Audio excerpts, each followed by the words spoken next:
नगर परिषद अधिकारियों को सर्विस आईडी जारी करने और पुरानी पेंशन योजना लागू करने सहित अन्य मांगों को लेकर एनसी महाराष्ट्र राज्य नगर परिषद कैडर ऑफिसर्स एसोसिएशन की ओर से अनिश्चितकालीन हड़ताल का आह्वान किया गया है। मांगों पर ध्यान आकर्षित करने के लिए चिखली नगर परिषद अधिकारी एवं कर्मचारी संघ ने आज घंटा बजाओ आंदोलन शुरू किया है।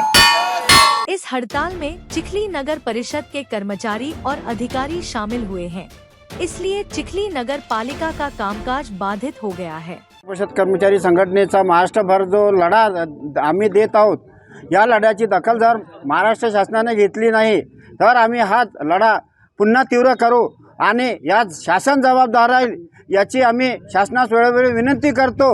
आणि विनंती करूनही भागलं नाही तर आम्हाला पूर्ण गावात घाण झाली, लाईट बंद झाले, पाणी मिळालं नाही नागरिकांना, याची जबाबदारी आमच्यावर राहणार नाही, ही पूर्ण शासनाची जबाबदारी राहील, एवढंच आम्ही शासनाचं लक्ष वेधू इच्छितो।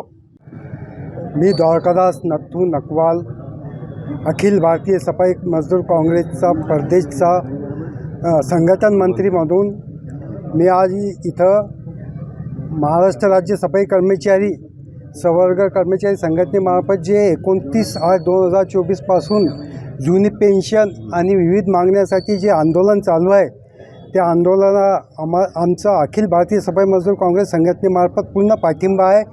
शासनाने ही मागण्या त्वरित मंजूर कराव्या, जवळ हे मागण्या पूर्ण होत नाही आम्ही अखिल भारतीय सफाई मजदूर काँग्रेस संघटना पूर्ण पाठिंबा देत राहू अशी मी इथं ग्वाही देतो।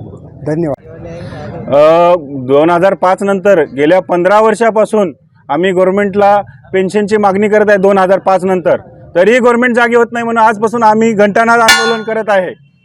गेली 5 दिवस झालं, 6वा दिवस झालं आम्ही जुनी पेन्शन आणि नगरपालिका कर्मचाऱ्यांच्या मूलभूत प्रश्नासाठी आणि संवर्ग अधिकाऱ्याच्या मूलभूत प्रश्नासाठी आम्ही सातत्याने गेली 5 दिवस झालं आम्ही संप करतोय, पण गव्हर्नमेंटनं कुठल्याही बाबतीची दखल घेतली नाही, म्हणून आम्हाला नाईलाज असतो घंटा आंदोलन करून त्यांना गव्हर्नमेंटला जागी करावं लागलं।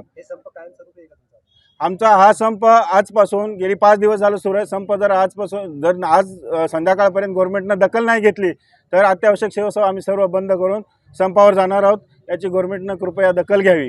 दुर्दैव हे आहे की माननीय मुख्यमंत्री यांच्याकडे हे डिपार्टमेंट आहे, तरीही त्या डिपार्टमेंटतील कर्मचाऱ्यांना या मूलभूत सुविधापासून गरजापासून वंचित राहावं लागते, हे दुर्दैव आहे। गेल्या 15 वर्षापासून कोविडसारख्या अनेक योजना नगरपालिका कर्मचाऱ्यांनी अगदी प्रभावीपणे राबवल्या।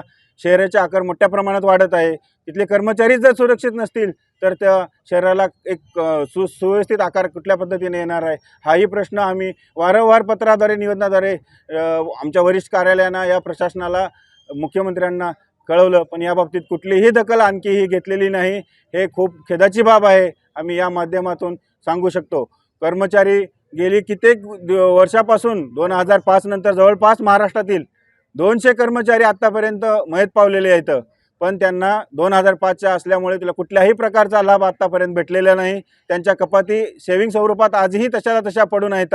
हे दुसऱ्या विभागाच्या मानाने खूप दुर्दैवी आमच्यासाठी ही बाब आहे। नगर विभागासारखा महत्त्वाचा विभाग हा आज या पद्धतीनं तिथल्या स्थानिक पातळीवर काम करणारे कर्मचारी, तर या मीडियाद्वारे आम्हाला